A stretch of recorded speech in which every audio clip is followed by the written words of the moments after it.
Assalamualaikum warahmatullahi wabarakatuh. Selamat pagi, siang, sore, malam, Mas Mbak.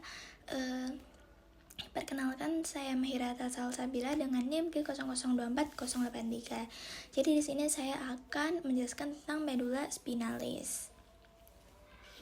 Yang pertama kita akan membahas bagian-bagian dari medula spinalis. Jadi medula spinalis ini dibagi menjadi 5 bagian. Ada di sini ada bagian cervical nervus, lalu ada thoracical nervus di bagian toraks, vertebrae yang thoracical, lalu ada bagian lumbal nervus yang dia berada di bagian lumbal, lalu ada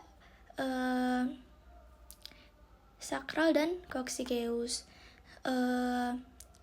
Bagian coccygeus hanya ada satu nervus yang akan keluar. Sedangkan cervical nanti ada C1 sampai dengan C8, yang thoracical nervus bakal ada T1 sampai dengan T12, lalu lumbal nervus bakal ada lumbal 1 sampai juga dengan lumbal 5, yang sacral akan ada sacral 1 sampai dengan sacral 5, dan coccygeus ada satu saja serabut saraf yang akan keluar dari tulang coccygeus. Nah, lalu di medula spinalis ini juga ada pembesaran. Nah, itu tepatnya akan ada di kita sebut dengan intumescentia cervicalis, dan juga ada intumescentia di bagian lumbalis. Nah, kenapa mereka ini menebal? Karena nanti di bagian yang menebal ini bakal banyak serabut saraf yang akan keluar, yang akan mensarafi bagian-bagian tubuh kita. Kalau yang di bagian cervical ini nanti kayak lebih ke bagian tubuh bagian atas, dan yang bagian lumbal itu akan mensarafi ekstremitas bawah gitu. Makanya kenapa dia mengalami penebalan. Nah, intumescentia yang cervicalis ini nanti akan ada penebalan dari C3 di sebelah sini, di cervical, tulang vertebrae cervical yang 3. Nih di sini, dari sini sampai dengan thoracical 2 sebelah sini. Nah, nanti puncaknya itu atau klimaksnya ada di bagian cervical yang 6. Ada di sebelah sini. Nah, di dekat sini. Lalu yang intumescentia yang lumbalis dia ada setinggi toraks 10 sampai dengan lumbal 2. Ya, sekitar di sini. Nah, nanti klimaksnya atau yang paling besarnya itu akan ada di thoracica 12 nih, di setinggi ini. Nah, di sini sebelah sini. Lalu nanti di medula spinalis juga ada conus medullaris. Lalu nanti conus medullaris itu akan memanjang dan menjadi serabut-serabut yang kita sebut dengan cauda equina. Nah, conus medullaris itu apa sih? Conus medullaris itu, nah di sini letaknya conus medullaris. Di sini ya, conus medullaris itu tuh adalah ujung inferior dari medula spinalis. Nah, nanti tuh kalau misalnya kita bisa pegang ya, itu nanti tuh bentuknya akan keras. Lalu nanti dia akan kayak berserabut-serabut gitu menjadi cauda equina. Cauda equina tuh yang ini. Nah, yang ini namanya cauda equina.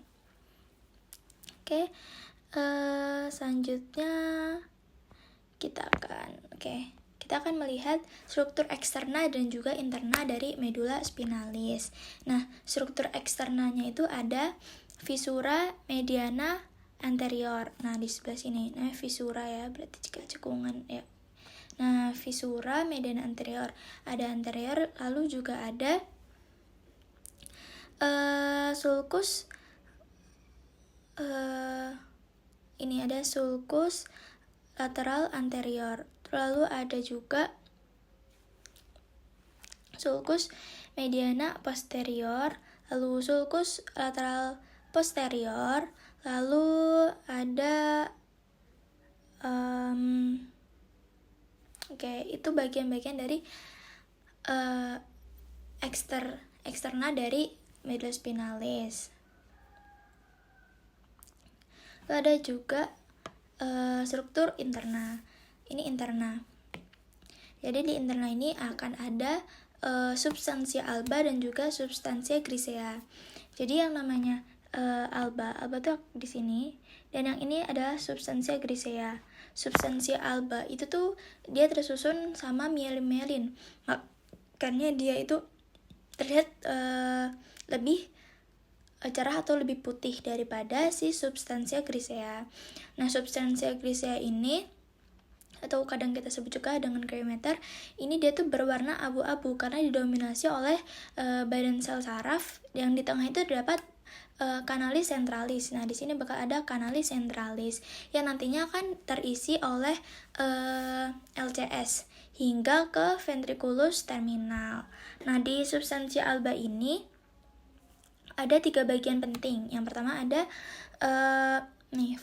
funiculus anterior yang sebelah sini, lalu ada funiculus posterior, dan juga ada funiculus yang lateral. Oke, selanjutnya kita membahas plexus yang ada di medulla spinalis. Nah, plexus di medulla spinalis ini tuh nanti ada 3 yang namanya plexus cervicalis yang ada di cervical. Di sini namanya plexus berarti dia kayak anastomosa dari nervus gitu, makanya dinamakan plexus.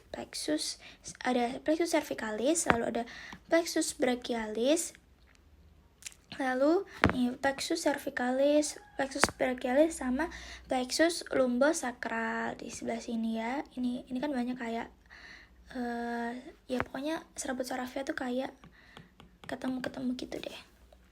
Nah, plexus cervicalis ini dibentuk oleh ramus primari ventrale nervus cervicalis 1 sampai dengan 5.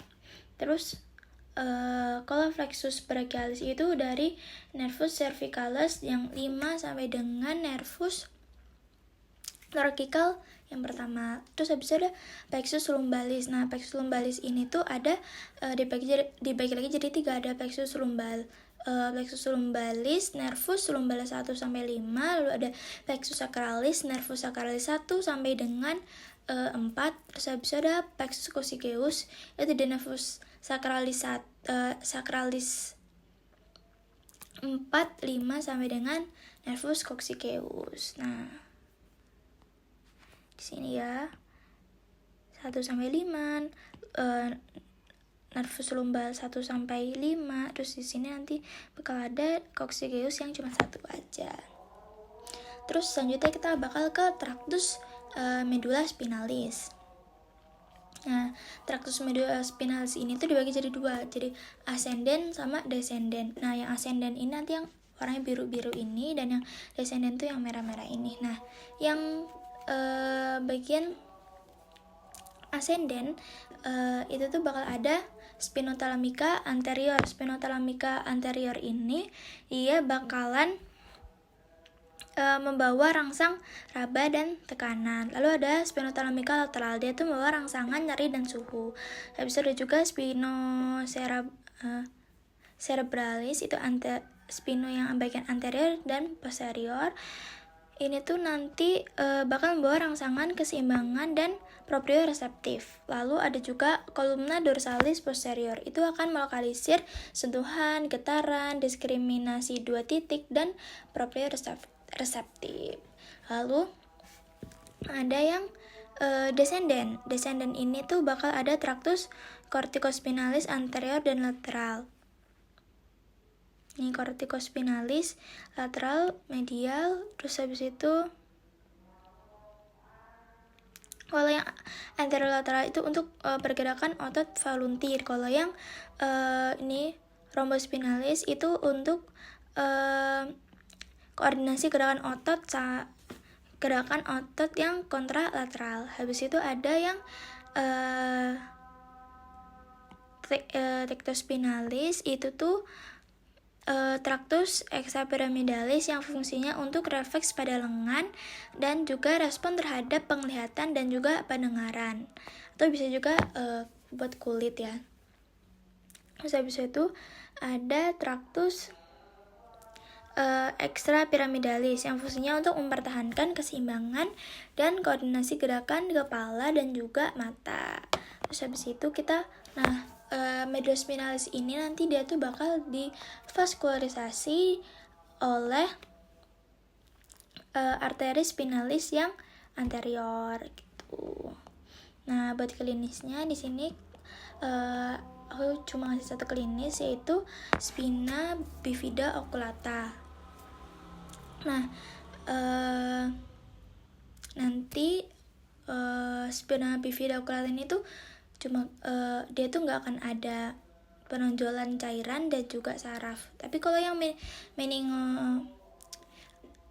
meningocele ini tuh dia tuh nanti udah mulai terbentuk kayak cekungan pembentukan perkumpulan cairan. Ini tuh cairan LCS. Terus habis itu kalau yang lebih parah lagi nanti ada myelomeninga. Itu tuh nanti sarafnya mulai masuk, mulai mengisi bagian si tadi cekungan yang LCS tadi. Nah, biasanya ini kalau yang di myelomeninge ini tuh biasanya ditandai juga muncul rambut-rambut di sini gitu. Mungkin itu saja penjelasan dari saya. Mungkin kalau ada salah kata dan lain sebagainya, saya minta maaf. Terima kasih. Wassalamualaikum warahmatullahi wabarakatuh.